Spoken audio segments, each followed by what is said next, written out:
My name is Ryan Tosher. I am the owner of the Item Shop, toy store, video game store, nostalgia center.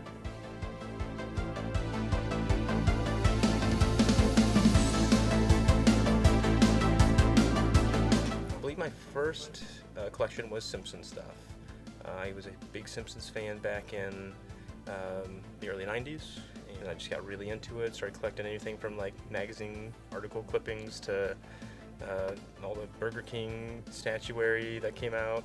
Nowadays I collect video game consoles. That's something I got into about 10, 15 years ago.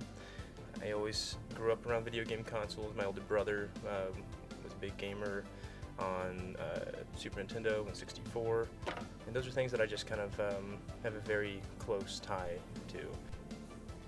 This is not my first business. I believe it's my fifth business, and it's really something that I've kind of come to understand how to make things work better.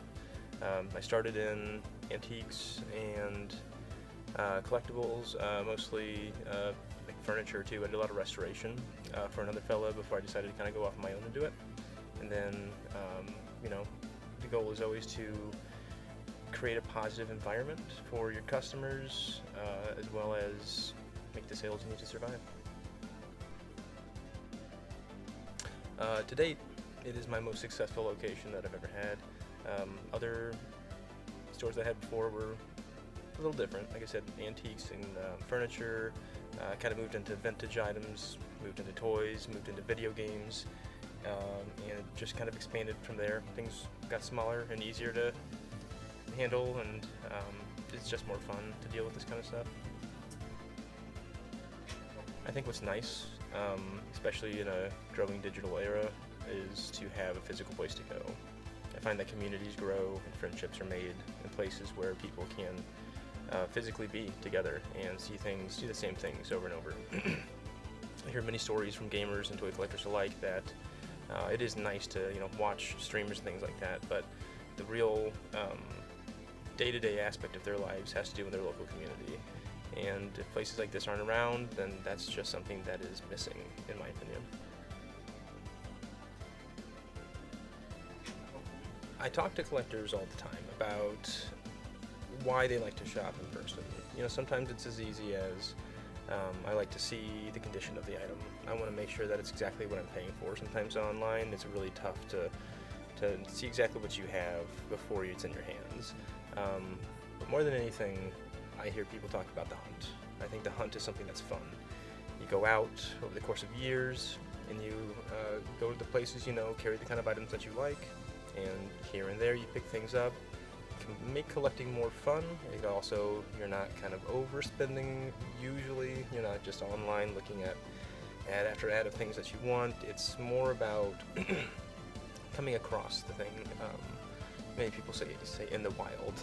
I'd call garage selling more of in the wild versus a business like this, but it's still part of the hunt, and a lot of people really enjoy just the aspect of trying to find it out and about versus just paying a premium online.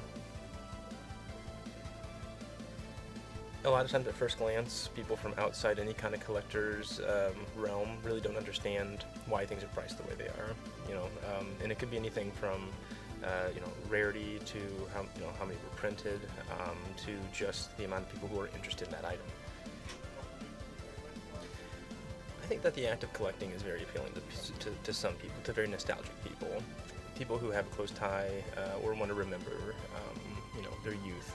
There's many things in adulthood that are hard, and life can be tough, and it's really nice for people to be able to remember these simpler times. And sometimes by collecting these pieces, by surrounding yourself with these things, you're able to kind of use it as an anchor for yourself to really remember that life can be fun, and not everything is bad.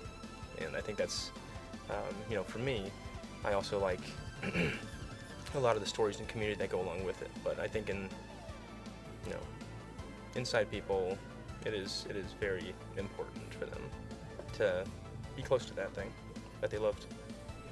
As I mentioned before, this has